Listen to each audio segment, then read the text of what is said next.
बड़ा बनने के लिए बड़ा सोचो। Short motivational stories in Hindi. प्रेरणादायक कहानी। छोटी सी अत्यंत गरीब परिवार का एक बेरोजगार युवक नौकरी की तलाश में किसी दूसरे शहर जाने के लिए रेलगाड़ी से सफ़र कर रहा था। घर में कभी कभार ही सब्जी बनती थी, इसलिए उसने रास्ते में खाने के लिए सिर्फ रोटियां ही रखी थी। आधा रास्ता गुजर जाने के बाद उसे भूख लगने लगी और वह टिफिन में से रोटियां निकाल कर खाने लगा। उसके खाने का तरीका कुछ अजीब था। वह रोटी का एक टुकड़ा लेता और उसे टिफिन के अंदर कुछ ऐसे डालता मानो रोटी के साथ कुछ और भी खा रहा हो, जबकि उसके पास तो सिर्फ रोटियां थीं। विस्मयादिबोधक चिन्ह। उसकी इस हरकत को आसपास के और दूसरे यात्री देखकर हैरान हो रहे थे। वह युवक हर बार रोटी का एक टुकड़ा लेता और झूठ-मूठ का टिफिन में डालता और खाता।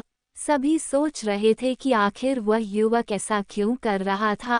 आखिरकार एक व्यक्ति से रहा नहीं गया और उसने उससे पूछ ही लिया कि भैया, तुम ऐसा क्यों कर रहे हो?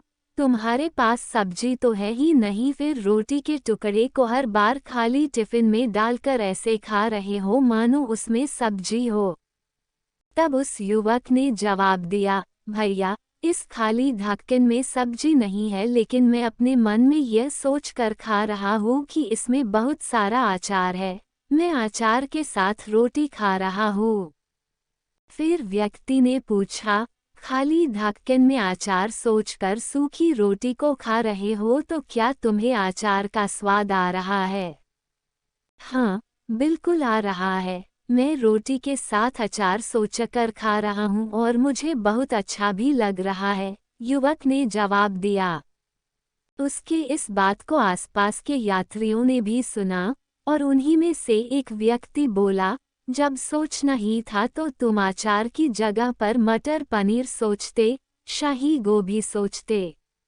तुम्हें इनका स्वाद मिल जाता। तुम्हारे कहने के मुताबिक तुमने अचार सोचा तो अचार का स्वाद आया, तो और स्वादिष्ट चीज़ों के बारे में सोचते तो उनका स्वाद आता। सोचना ही था तो भला छोटा क्यों सोचे, तुम्हें तो बड़ा सोचना चाहिए था।